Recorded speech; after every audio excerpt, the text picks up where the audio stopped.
Okay, so 15-mark question.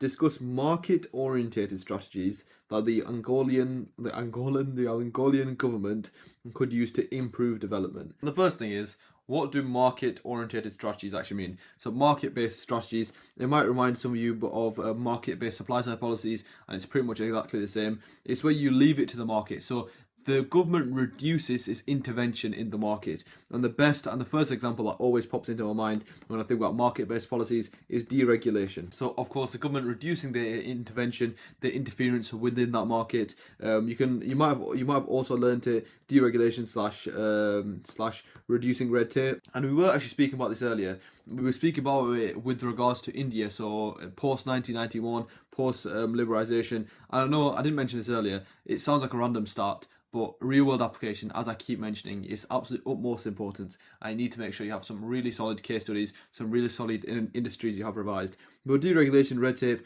what were we referring to earlier? We talked about India, and we talked about specifically how they're reducing their wage costs and their non-wage costs. And what was that what were they trying to do? Was an overarching goal there? The overarching goal was increasing FDI, which is also a massive thing, a massive market-based strategy that the Angolan government could use to improve development. As more FDI will, of course, increase development. What are some other things that we can use to increase FDI?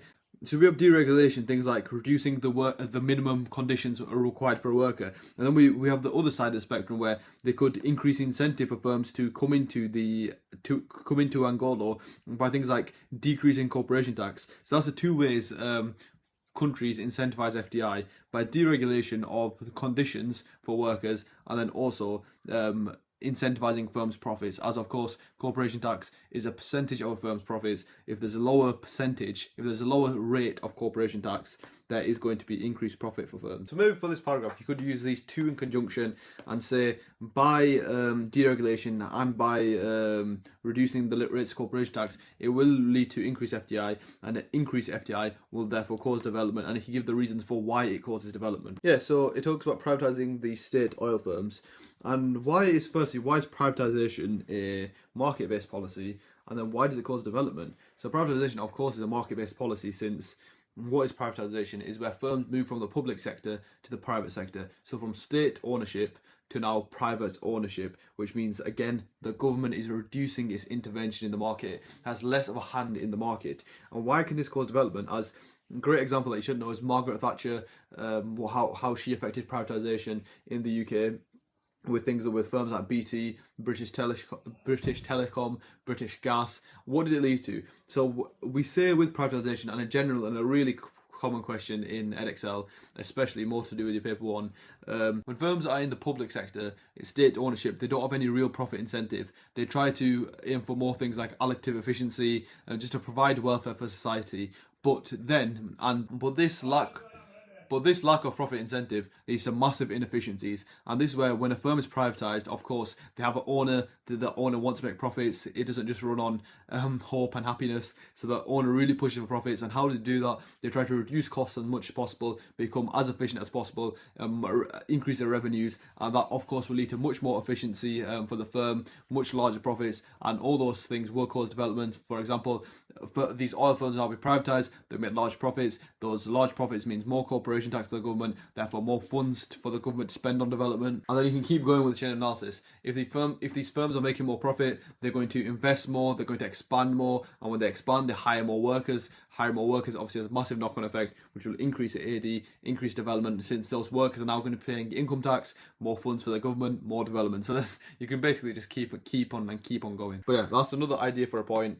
Of course, I'm not going to do I probably would only do 2 paragraphs here, but I'm just writing out some of the points which are pretty obvious and the extract is hinting at. And then, of course, the last big one, which I believe Extract A was focused on, which he did mention, is one also massive way, one market-based policy, which the Angolan government could use to increase development, is, like I said, what Extract A is focused on, which is trade liberalisation. And why does this cause, firstly, why is it market-orientated strategy? And I would always make to explain that in your shade analysis, since what's the opposite of trade liberalisation? Is trade barriers. Trade barriers, for example, a tariff where the government sets a tax on imports. It's the government increasing its intervention in the market. When there's trade liberalisation, when there's free trade, there's obviously less government intervention in the market. But why does that cause development? So since if we just think about our AD formula, there's going to be free trade, which means there'll be more exports. And then if you think about imports for firms, so one of the biggest costs for firms is importing raw materials, for example. And if there's no trade barriers, for example, there's no tariffs, it means the cost of importing goods is also cheaper. So no tariffs, cheaper imports. Like I said, that's going to reduce the cost of firms. How can we show that? Obviously, you shift your SRAS out. And why is that going to cause development? Because if you look at real GDP on the y-axis, on the x-axis, sorry, real GDP increase from YE to Y1. Another massive thing is trade liberalisation. No trade barriers is one of the key components of comparative advantage. Therefore, the theory of comparative advantage is only achieved when these countries have free trade. Therefore, by allowing for trade liberalisation, by allowing for free trade, means countries can really double down and really exploit that comparative advantage, meaning they can export more of that good.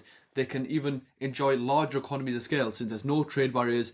They can sell to more countries and at lower costs. They're more competitive at global markets. As another thing you need to think about, when these countries set tariffs, they're also retaliated by the countries themselves also setting tariffs, so like almost trade wars. Whereas if they reduce these tariffs, lead to trade liberalisation, no trade barriers, those countries are also, it's the opposite of retaliation. They're also likely to reduce their trade barriers against these countries as a sign of like goodwill. As if they're exporting more goods they have a comparative advantage in, they need more workers to produce those goods. Therefore increases derived demand for labour, increases domestic employment. So these all linked to increased development, of course. You can link them to the main things, which increase income tax, increase corporation tax. This increases funds for the government to spend on development. But yeah, this is why 15 more questions.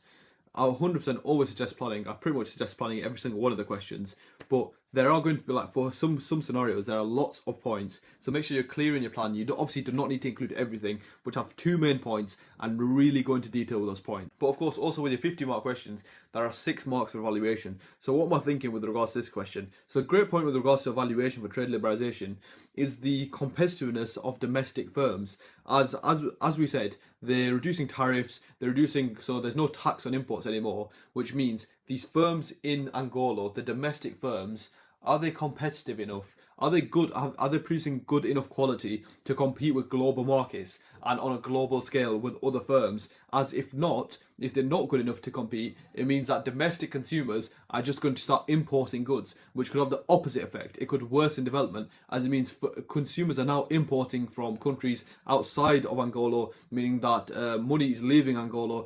And the worst thing is, if that money is going to foreign firms, it means domestic firms are no longer supported, which means domestic firms are no longer making profit, which means domestic firms can no longer afford to hire domestic workers. And that, of course, affects income tax, it affects corporation tax, which leads to the government having less funds for development. It's a really big and a really nice evaluation point. The weird word is, however, in evaluation, the effectiveness of trade liberalisation to increase development depends on the competitiveness and the quality of local firms, local domestic firms, being outcompeted or outcompete by foreign firms. And then explain the whole chain of analysis that likely they are going to be outcompeted by the firms on a global scale, and it's going to mean people are going to import, domestic consumers are going to import goods, thus leading to basically catastrophic effects for local firms and for development. And then we mentioned privatisation. A great evaluation for privatisation, like we said, these firms now have a massive profit incentive, so they want to increase their revenues and decrease costs. This could lead to several negative effects, like